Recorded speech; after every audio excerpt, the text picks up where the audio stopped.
Kita terperikan kisah sengsara yang engkau jalani, bagai seorang dia rela datang untuk menebus manusia. Dia tidak takut mati. Nah, ini sebenarnya yang perlu kita juga selaku anak-anak Tuhan kita bangga. Diolok dan dihina, kepalamu disematkan. Itu dilakukan 2 kali. Dilakukan itu 2 kali, sebanyak 2 kali. Yang pertama, Yesus diurapi oleh perempuan berdosa. Itu di dalam Injil Lukas pasal 7 ayat 36 sampai 50. Di situ di rumah Simon si Kusta, perempuan itu datang kepada Yesus, di bawah kaki Yesus. Dia menangis karena dia adalah perempuan berdosa. Maaf, dia sebenarnya adalah pelacur kasarnya. Tetapi dia datang kepada Yesus. Dia memohon belas kasihan. Dia datang kepada orang yang tepat, bahwa Yesus adalah Tuhan. Dia datang mengakui dosanya. Waktu itu Simon, pemilik rumah, Simon ini adalah orang Farisi. Dia dosa juga. Mereka katakan, apakah Yesus menerima orang berdosa ini? Jadi Yesus itu diurapi 2 kali. Pertama oleh perempuan berdosa, itu di dalam pelayanan Yesus yang pertama. Dan yang kedua, hari ini yang kita renungkan, Yesus diurapi oleh Maria. Yesus diurapi oleh Maria. Yohanes 12. Saudara-saudara yang dikasihi oleh Tuhan Yesus Kristus, sebenarnya menarik. Tuhan Yesus itu di pasal 11 Yohanes ini, Yohanes pasal yang ke-11, Yesus itu sudah dicari atau diincar oleh imam-imam kepala untuk dia ditangkap dan diadili, dan dia mau dibunuh. Tetapi di sini sebenarnya menarik. Dalam pembacaan kita, ayat yang pertama dikatakan, 6 hari sebelum Paskah, Yesus datang ke Betania, tempat tinggal Lazarus yang dibangkitkan Yesus di antara orang mati. Yesus tidak takut. 6 hari lagi akan diadakan Paskah di Yerusalem. Paskah waktu itu, Paskah adalah orang Yahudi, ya. Bukan Paskah sekarang, bukan Happy Easter, tetapi Paskah yang memperingati orang Yahudi itu keluar dari tanah Mesir. Itu Paskah yang akan dilakukan 6 hari lagi. Paskah orang Yahudi ini akan dilakukan di Yerusalem. Tetapi Yesus datang, dia menuju Yerusalem, tetapi dia mampir di Betania. Betania ini tidak jauh dari Yerusalem. Itu artinya memang bahwa Yesus dia rela datang untuk menebus manusia. Dia tidak takut mati. Nah, ini sebenarnya yang perlu kita juga selaku anak-anak Tuhan kita bangga. Kekristenan, manusia mencari Tuhan atau Tuhan yang mencari manusia? Manusia mencari Tuhan, manusia mencari Tuhan atau Tuhan mencari manusia? Tuhan mencari manusia. Tuhan mencari manusia. Itu bedanya kita dengan orang lain, dengan agama lain. Saya tidak sebut orang muda, tapi itulah bedanya kita dengan agama lain. Tuhan yang mencari kita, bukan kita yang mencari Tuhan. Itu kebaliknya. Yesus datang di sini ke Yerusalem, tapi dia mampir di Betania. Ada beberapa hal penting yang kita pelajari hari ini dari Maria. Apa yang mendasari Maria dalam hal memberi? Ada yang tahu? Kita lihat saja. Ada yang tahu apa yang mendasari Maria ini memberi atau melakukan itu kepada Tuhan, memberi pemberian terbaik? Nanti di ayat di poin kedua baru kita tahu apa itu yang dia berikan, dan juga di dalam pembacaan kita tadi sudah ada. Apa yang mendasari Maria ini memberi yang terbaik atau melakukan ucapan syukur atau melakukan perjamuan malam bersama dengan Tuhan Yesus? Ada 3 sebenarnya, tetapi di dalam teks ini ada satu lah. Ada yang tahu kira-kira apa yang mendasari Maria memberi yang terbaik untuk Tuhan? Karena kebangkitan siapa? Kebangkitan Lazarus. Karena kebangkitan Lazarus. Yang mendasari Maria memberi yang terbaik kepada Tuhan itu adalah yang pertama, Lazarus dibangkitkan dari antara orang mati. Sudah berapa hari dia di kuburan? Ada yang tahu? Sebut saja, nanti tidak dikurangi lagi. Kita relax saja ya, biar jangan tegang. Berapa hari Lazarus di kuburan?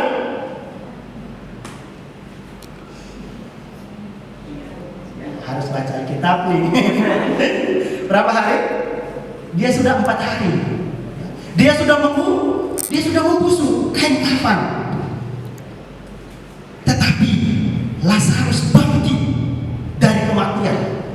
Di dalam pasal 11 itu, Maria dan Marta tersungkur di kaki Yesus ketika mereka tahu bahwa Yesus datang ke sekitar Betania. Mereka datang katakan kepada Yesus, Yesus, dia yang kau kasih sudah mati. Yesus katakan, hai Maria dan Marta, dia tidak mati, tetapi dia tidur. Padahal orang Yahudi di dalam pasal 11 di Yohanes di situ, mereka sudah meratapi akan Lazarus ini. Mereka, kalau istilah bahasa sekarang, kalau kami di kampung sudah menangisin mayat. Saya tidak tahu di Nias ada juga yang menangisin mayat. Kalau kami di Sumbai, nangisin mayat itu kayak apa namanya? Bahkan kalau kita mau ke kuburan itu, mereka pun tahan. Jangan dikubur karena saking sedihnya begitu. Sama ya, sama. Kami di Sumba itu kita sudah gotong peti ini memasukkan ke kubur. Kalau di kampung kan pakai kayu di sana, bukan peti kayu di Jakarta ini ya. Kadang ditahan dulu. Lazarus ini dia sudah di dalam kuburan. Orang-orang Yahudi atau kerabat-kerabatnya, teman-teman Maria dan Marta itu sudah datang meratapi dia. Tapi Yesus bangkitkan dia. Ini adalah dasar yang pertama. Maria memberi yang terbaik untuk Tuhan. Yang kedua, dalam Lukas 10 ayat 38 di situ, Maria itu berjumpa juga secara pribadi dengan Tuhan. Ketika Marta dan Maria, Yesus datang ke rumah mereka, ada lagu anak sekolah minggu. Siapa yang guru sekolah minggu di sini? Ada yang guru sekolah minggu? Lagu anak sekolah minggu Maria dan Marta gimana? Dua orang bersaudara, Maria dan Marta. Yesus datang menumpangi di rumahmu. Yang sibuk melayani siapa? Marta. Yang duduk mendengarkan firman Tuhan siapa? Maria. Maria duduk mendengarkan firman Tuhan. Maka dia mengerti dan dia sudah dibaharui oleh Tuhan. Makanya juga ada penafsir ya, yang mengatakan bahwa pengurapan pertama sebenarnya itu di Simon si Kusta itu adalah Maria. William Berkeley, banyaklah yang menyatakan bahwa sebenarnya yang mengurapi Yesus memasuki dalam pelayanannya yang pertama itu juga adalah Maria. Dan yang terakhir ini yang kita renungkan hari ini, sebelum Yesus memasuki sengsaranya, yang melakukan itu juga adalah Maria. Tetapi di sini Maria sudah mengenal siapa Yesus yang sesungguhnya. Itu yang kedua, Maria sudah mengenal Tuhan Yesus. Dia sudah dilayani pribadi oleh Tuhan. Yang ketiga adalah Simon si Kusta tadi. Dalam pasal Lukas pasal 7 itu ayat 36. Itulah tiga orang ini yang mendasari mereka mengucap syukur, mengadakan perjamuan malam di rumah si Simon si Kusta. Memang di Injil ini, di Yohanes ini tidak dicatat di rumah siapa, tetapi di Injil Lukas dan Markus itu dicatat di rumahnya Simon si Kusta. Simon si Kusta ini adalah orang Farisi. Orang Farisi itu anti dengan Tuhan Yesus. Tetapi dia datang. Simon si Kusta ini disembuhkan oleh Tuhan. Dia adalah orang yang terusir, ya, terpinggirkan. Tetapi dia dipulihkan oleh Tuhan Yesus. Inilah yang mendasari mereka mengucap syukur kepada Tuhan. Makanya mereka adakan ucapan syukur. Saya rasa juga di Nias ada ucapan syukur, kami juga ada ya. Kalau ada hal-hal penting, tentunya juga sebenarnya bagi kita ada hal-hal yang Tuhan kerjakan di dalam kehidupan kita, maka kita harus bersyukur. Maka tadi ya, yang bersaksi ya, Terima kasih. Bersaksi ngomong, menyatakan cinta kasih Tuhan dalam kehidupan. Bersaksi itu tidak harus nyanyi, tapi tadi suaranya bagus. Ya. Kalau kita menyaksikan cinta kasih Tuhan itu tidak harus bernyanyi sebenarnya, tetapi pengalaman-pengalaman iman kita dengan Tuhan itu yang kita saksikan agar orang lain juga diberkati. Amin. Yang menjadi pertanyaan selanjutnya, pemberian apa yang diberikan oleh Maria kepada Tuhan Yesus? Ada yang tahu? Minyak apa? Minyak apa? Tidak apa-apa, kita santai saja. Minyak apa? Minyak narwastum. Minyak narwastum murni yang mahal harganya. Dan minyak ini hanya didapatkan di Himalaya, India Utara. Dan ini adalah, kalau kita kasar di Indonesia, ini adalah barang-barang impor ya. Barang-barang impor. Minyak ini ya, didapatkan hanya dari Himalaya. Harganya berapa? 300 dinar. 1 dinar sehari itu adalah upah pekerja buruh kasar pada waktu itu. 1 dinar itu adalah upah pekerja sehari. Kalau kita rupiahkan berapa? Ada yang tahu? 300 dinar. Ini 300 dinar ini adalah upah pekerja selama 1 tahun buruh kasar. Berapa juta? Ada yang tahu? Bisa bantu saya? 14 juta nilainya minyak narwastu ini. 14 juta. Bu, gak tanggung-tanggung. 14 juta. Kita juga mikir-mikir. Iya. 14 juta, lebih lah sedikit itu. Ada masih ratus-ratus kalau kita rupiahkan. 14 juta. Ini pemberian yang terbaik yang diberikan oleh Maria kepada Tuhan Yesus. Dan saudara-saudara yang dikasihi Tuhan Yesus, minyak ini sebenarnya dalam tradisi orang Yahudi ini adalah diberikan oleh mempelai perempuan kepada suaminya ketika pernikahan itu untuk meminyaki kakinya sebagai tanda apa? Sebagai tanda apa? Kalau pacaran tanda apa? Tanda cinta lah. Tanda cinta. Dia dalam tradisi orang Yahudi, setiap perempuan Yahudi itu memiliki 1 buli-buli minyak narwastu, dan itu dia baru memakai minyak itu ketika dia menikah. Tetapi Maria itu melakukan itu kepada Tuhan Yesus, mengambil menyekah kaki Yesus. Dia menunjukkan ketulusan hatinya bahwa dia benar-benar mengasihi Tuhan, bahwa dia memang benar rela berkorban. Tadi 14 juta, wah tidak mudah. Makanya bagi kita, kalau kita berikan pacar kita yang terbaik, apalagi kepada siapa? Kalau kita berikan yang terbaik kepada pacar, apalagi kepada siapa? Kepada Tuhan. Kalau orang-orang yang kita kasihi saja, kita mampu memberi yang terbaik, kepada Tuhan juga kita harus memberi yang terbaik. Memberi yang terbaik kepada Tuhan bukan hanya materi. Tidak. Tadi kesaksian siapa? Tadi saya ke kamar mandi dulu, namanya siapa? Esther ya? Nah, Esther ya. Dia katakan, kalau dikasih pelayanan harus melayani. Kalau kita mau memberi yang terbaik kepada Tuhan, bukan hanya duit, waktu kita, pelayanan kita harus berikan itu kepada Tuhan. Lah di dalam masa muda inilah sebenarnya waktu yang penting kita berikan untuk Tuhan dalam melayani. Saya di gereja, ya, tempat saya sekarang melayani, ada satu ibu-ibu, ya, Buru Batak. Dia katakan, Amang Vikaris, saya waktu itu baru Vikaris. Saya dipendetakan baru tanggal 27 kemarin, di bulan Maret. Dia katakan, Pak Vikaris, maaf ya saya tidak bisa ikut pelayanan ke Cikarang untuk mencari jiwa di sana. Saya bilang, saya katakan, kenapa Bu? Aduh, saya memang belum bisa. Saya tunggulah anakku dulu nanti kalau sudah selesai kuliah. Anaknya sekarang baru SMA. Dia sudah umur 63 tahun.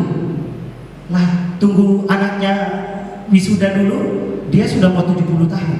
Sudah tua. Kita kasih yang sisanya kepada Tuhan. Lah di masa muda inilah saudara-saudara. Tadi ya saya salut tadi yang pemain musik, yang worship leader, yang seniors, dan kita semua yang terlibat dalam hal apapun yang dipercayakan oleh gereja, yang dipercayakan oleh Ibu Pendeta. Lakukanlah itu. Prioritaskanlah Tuhan di dalam masa muda kita. Maka di masa muda ikatkanlah hidup kita bergantung kepada Tuhan. Maria mengambil yang terbaik, memberikan yang terbaik, hidupnya, bahkan materinya, harga dirinya pun. Maka dia dikatakan sebenarnya perempuan tak bermoral, karena dia membuka kepalanya tadi, mengurai rambutnya di tengah orang banyak. Lakukan itu di depan Tuhan Yesus yang bukan suami, tetapi karena cintanya, karena dia sedang merasakan begitu dekat kepada Tuhan. Dia merasakan kebaikan Tuhan di dalam kehidupannya. Makanya saudara-saudara, layanilah Tuhan di masa muda kita. Di masa muda kita layani waktu yang efisien, waktu yang penting untuk kita berikan bagi Tuhan. Jangan nanti saya sudah tua dulu lah, kan masih ada bapak-bapak. Jangan. Saya juga bersyukur ya, di masa muda sudah melayani Tuhan. Itu kalau bukan karena panggilan, tidak juga. Ya, tapi karena memang kami tinggal di kampung, pemahaman-pemahaman seperti ini pun setiap minggu, setiap Sabtu itu tidak ada ibadah pemuda dulu. Semaunya aja. Tapi bersyukurlah di kota-kota ini. Kadang dulu kita masih semester 1 dulu di kampung, orang ibadah pemuda. Kadang pun pemuda itu lebih bertumbuh dari kayak kami yang baru datang dari kampung. Tapi saya salutlah di kota ini. Maka tadi saya katakan di awal, saya berterima kasih untuk rekan-rekan semua yang meluangkan waktunya untuk Tuhan. Maka berikanlah waktu itu untuk Tuhan di dalam kehidupan kita, di masa muda kita. Bangunlah relasi dengan Tuhan. Waktu kita membaca firman Tuhan, setiap pagi berapa pasal yang kita baca? Kalau kita katakan saya orang yang mengasihi Tuhan, tetapi kita tidak memiliki relasi dengan Tuhan, dipertanyakan. Tetapi kita harus memberikan waktu. Bangun saat pagi saya harus baca berapa pasal. Saya sekarang bacanya 5 pasal setiap pagi, karena punya anak kecil di rumah ya. Istri saya tadi saya katakan teman dengan Ibu Pendeta. Kadang masih kecil itu anak susah. Pagi-pagi harus minta jalan ke sini, jalan ke sana. Tetapi saya tetap meluangkan waktu. Setiap pagi saya harus membaca 5 pasal. Bagaimana dengan waktu doa kita? Apakah kita memiliki waktu doa kita? 10 menit pun itu adalah relasi kita dengan Tuhan. Tidak harus 1 jam, saudara. Munafiklah kita kalau katakan saya harus doa itu harus 1 jam. Pagi itu tidak juga. Tetapi kalau puji Tuhan, kalau kita memiliki waktu 1 jam untuk Tuhan, puji Tuhan. Tetapi kita bangunlah relasi kita dengan Tuhan. Amin. Amin. Tapi saya yakin ya, saudara-saudara adalah orang yang sering rajin baca Alkitab. Amin. Ya, kami di kampus bersyukur ya. Tadi kami sharing dengan Ibu Pendeta. Kita dulu di kampus bersyukur. Kami dulu harus jam 4 sudah bangun itu. Sudah harus baca Alkitab, renungan pribadi dulu, baru renungan kamar, renungan asrama, nanti di kampus ibadah lagi. Jadi setiap 1 hari itu 4 sampai 5 kali ibadah. Ya, tapi karena 5 tahun itu lakukan itu, jadi sekarang itu sudah kayak gaya hidup. Kalau kita tidak baca Alkitab dan berdoa itu, rasanya kayak ada yang kurang.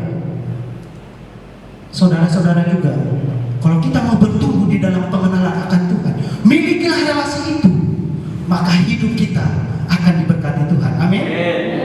Orang yang diberkati Tuhan adalah orang yang memiliki relasi dengan Tuhan, orang yang intim dengan Tuhan di dalam kehidupannya. Yang terakhir, apa motivasi Maria dalam memberi? Apa motivasi Maria? Apakah dia mencari pujian? Apakah dia mencari muka? Apakah dia mencari penghormatan? Tidak. Maria tidak mencari perhatian. Dia tidak mencari muka. Dia tidak mencari penghormatan.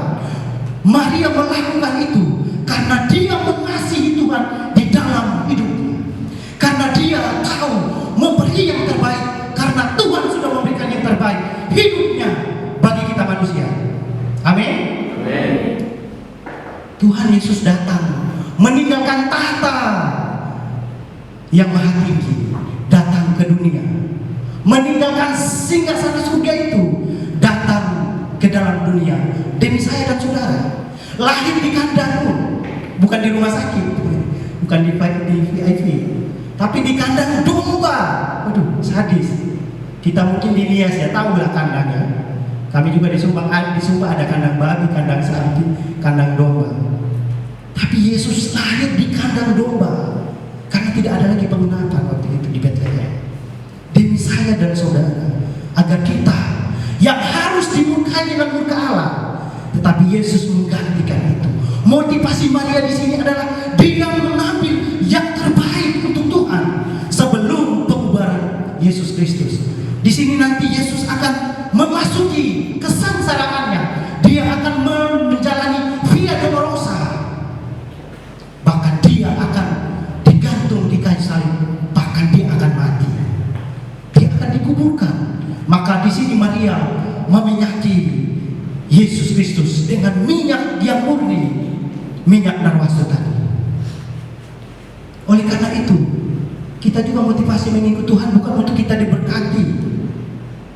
Ingat ya, kita ini mengikut Tuhan bukan untuk diberkati. Kita ini sudah diberkati. Kita sudah ditebus oleh Tuhan.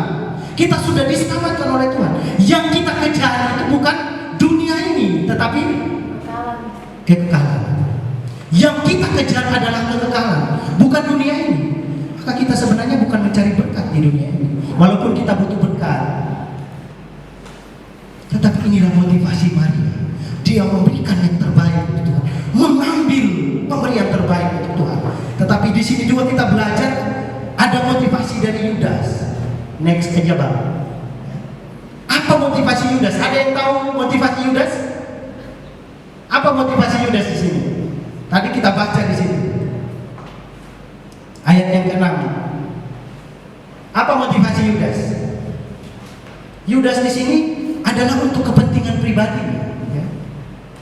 Dia katakan, mengapa 300 dinar ini tidak dijual saja dan uangnya kita berikan kepada siapa? Orang miskin. Uangnya kita lakukan humanisme lah ya, untuk pelayanan sosial yang dikejar oleh Yudas. Tetapi Yesus mengecam dia. Dia katakan, ya, di ayatnya yang ke-7 di situ dikatakan, maka kata Yesus, biarkanlah dia melakukan hal itu, mengingat hari penguburan, karena orang-orang miskin selalu ada pada kamu, tetapi aku tidak selalu ada pada kamu.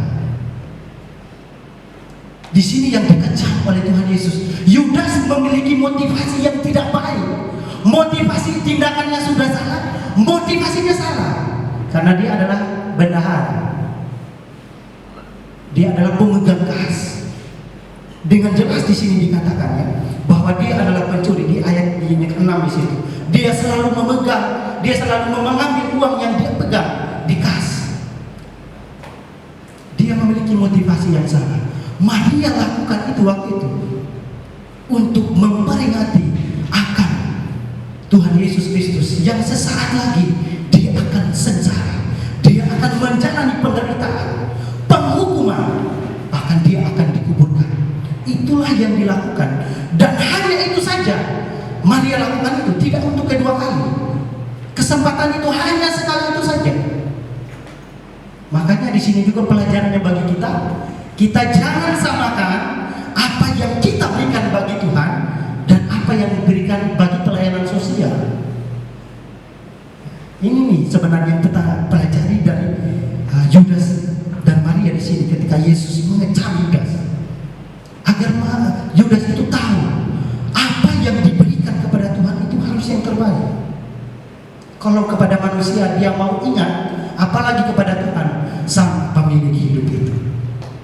Oleh karena itu, yang menjadi kesimpulan bagi kita, tindakan Maria dalam memberi yang terbaik adalah respon apa yang Tuhan, yang dilakukan oleh Tuhan dalam hidupnya, bahwa Yesus kematian dan penguburannya. Yesus adalah persembahan yang harum kepada Allah dalam menebus manusia dari dosa dan maut di kayu salib. Ini adalah nilai pengorbanan yang tiada taranya dan tiada bandingnya, karena nilai pengorbanan Kristus tidak bisa kita ganti dan beli dengan apapun. Ingat, pengorbanan Kristus nilainya tidak bisa kita beli dan ganti dengan apapun. Kita tidak bisa menyokong Tuhan. Sekaya tinggalkan tadi surga yang kekal itu untuk kita manusia. Itulah yang perlu kita syukuri. Saya mendorong kita, ya, pemuda-pemuda UNKP, majulah terus di dalam Tuhan. Jadilah pemuda-pemuda yang terus bertumbuh di dalam Tuhan, sehingga nilai kekristenan itu terus kita nyatakan di dalam sikap hidup kita, sehingga keharuman minyak narwasutan itu bau harum semerbak di dalam ruang itu.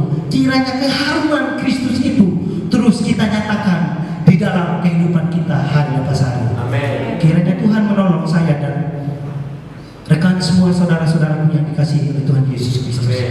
Mari kita